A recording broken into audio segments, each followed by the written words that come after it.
Good morning. It's Natalie Zangon, also known as Mother Goose, Raw and Real. So, I wanted to do a video for you guys today regarding the importance of investing time in the people we care about and the understanding that a home that has no peace and harmony, God's presence does not exist in. So, what does that mean?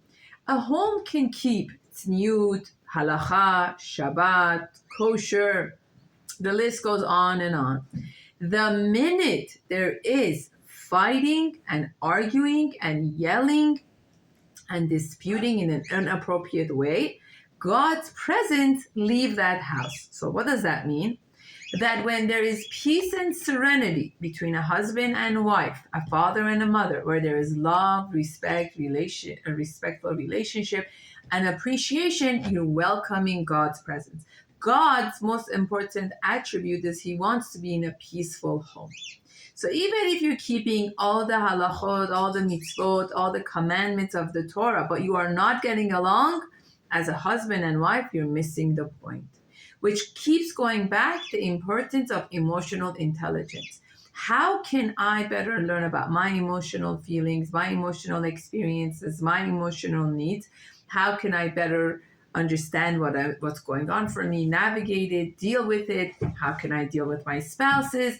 How can I better create harmony in there? And not only that, to remember that my children are not my therapist, not my friends, not my sister, none of that. So that when I am having a dispute with my spouse, not to involve my children. This is a huge problem, like big problem. It is the biggest crime, the biggest sin, the biggest problem you can do, to go and talk to your children about the negative interaction you're having with your spouse. Detrimental, absolutely detrimental. All you're doing is you're creating more toxicness for your children towards the partner, right? And it's a problem because it's not going to serve you well. What you want to do is have a mentor, a therapist, a friend that you talk with that out, and always keep the respect between the husband and wife for the children, because they are the pillar. Husband and wife are the pillar of the home, and you want the children to know that we are the pillar and holding you together despite the differences we have with each other. Because the minute they notice the disruption, they will go at it even worse, and it's just more chaotic.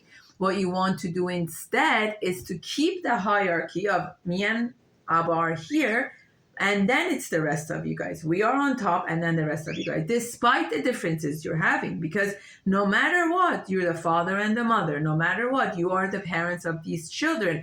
And there should be no kind of a triangulation of bringing the children with you against that parent, because it's going to do you more harm than good.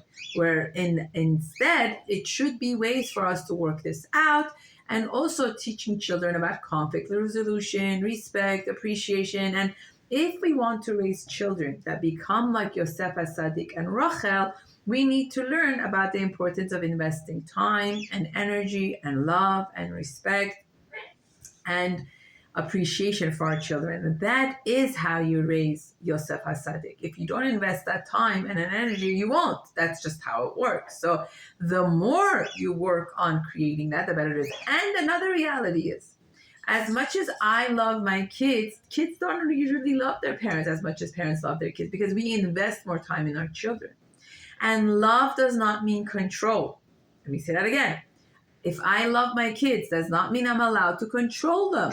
If I tell them, let's go do this, they have to say yes immediately. We need to have an acceptance of that. That's why as parents, we need to make sure to have friends, family, other people to be with, that our children don't become our only outlet, because that's a problem when that happens. It becomes a lot of enmeshment. So remember, the more peace and harmony you have in your home, the more you're inviting godliness and goodness into your home. And the more you learn about your emotional intelligence, the better you'll be able to relate and deal with these problems. Thank you so much for listening. Make sure to join me on my YouTube channel, Natalie June, Natalie space Joon. Subscribe, like, and share.